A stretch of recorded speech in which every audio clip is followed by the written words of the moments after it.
ಅಲ್ಪಸಂಖ್ಯಾತರ ಅಭಿವೃದ್ಧಿ ಯೋಜನೆ ಹಾಗೂ ಗ್ರಾಮೀಣಾಭಿವೃದ್ಧಿ ಮತ್ತು ಪಂಚಾಯತ್ ರಾಜ್ಯ ವಿಶೇಷ ಯೋಜನೆಯಡಿ ತುರುವೇಕೆರೆ ಪಟ್ಟಣ ಸೇರಿದಂತೆ ತಾಲೂಕಿನ ವಿವಿಧ ಗ್ರಾಮಗಳಲ್ಲಿ ಸುಮಾರು 1 ಕೋಟಿ ವೆಚ್ಚದ ಸಿಸಿ ರಸ್ತೆ ಹಾಗೂ ಜಲಜೀವನ ಮಿಷನ್ ಕಾಮಗಾರಿಗಳಿಗೆ ಶಾಸಕ ಎಂಟಿ ಕೃಷ್ಣಪ್ಪ ಗುದ್ದಲಿ ಪೂಜೆಯನ್ನು ನೆರವೇರಿಸಿ ಮಾತನಾಡಿದ್ದು ಹೀಗೆ.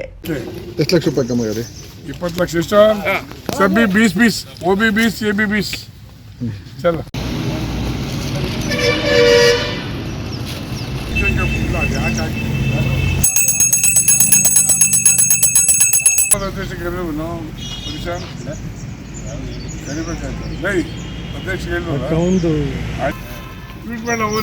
ಇಲಾಖೆಯಿಂದ ಮುಸ್ಲಿಮ್ಗೆ ಕಾಲೋನಿಗೆ ಅಂತೇಳಿ ಸುಮಾರು 70 ಲಕ್ಷ ರೂಪಾಯಿ ದುಡ್ಡು ಸ್ಯಾಂಕ್ಷನ್ ಆಗಿದೆ.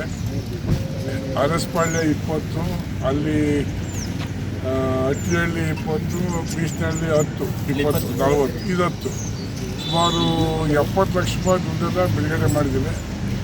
ಜೊತೆಗೆ JJM ಹಟ್ಟಿಹಳ್ಳಿ 30, ಅದು ಯಲಬಾಗಿ 32, ಸುಮಾರು 60 ಲಕ್ಷ ರೂಪಾಯಿ JJM ಸ್ಯಾಂಕ್ಷನ್ ಮಾಡಿದ್ದೀವಿ. ಇವೆಲ್ಲ ಪೂಜೆ ಮಾಡ್ತಾಯಿದ್ದೀವಿ. ತಿರ್ಗಾ ಇದಿತ್ತು ಮುದಿಗೆರೆ ಒಬ್ಬೆನಾಕ್ಸಿಂದ ಅಲ್ಲೂ ಪೂಜೆ ಮಾಡ್ತೀವಿ. ಅದು 30, 20, 50 ಲಕ್ಷ ಎಲ್ಲ JJM ಒಂದು ಸ್ಯಾಂಕ್ಷನ್ ಮಾಡಿಸಿದ್ವಿ. ಪೂಜೆ ಮಾಡ್ತಾಯಿದ್ವಿ. ಮನೆಗೆ ನೆಲ್ಲಿ ಕೊಡುವಂಥ ಕಾರ್ಯಕ್ರಮ, ಅದರಿಂದ ಇವತ್ತು ಆ ಕಾರ್ಯಕ್ರಮ ಮಾಡ್ತಾಯಿದ್ದೀವಿ. ಈ ಸಂದರ್ಭದಲ್ಲಿ ಮುಖಂಡರಾದ ವೆಂಕಟೇಶ್ ಕೃಷ್ಣಪ್ಪ, ಗುತ್ತಿಗೆದಾರರಾದಂತಹ ವಿಠಲ ದೇವರಹಳ್ಳಿ ಹರೀಶ್, ಶ್ರೀಶೈಲ್, ರಾಜಕುಮಾರ್, ತ್ಯಾಗರಾಜ್ ಸೇರಿದಂತೆ ಇತರರು ಕೂಡ ಭಾಗಿಯಾಗಿದ್ದರು. Bureau report Girish K Bhat, Bharata Vaibhava news, Turuvekere.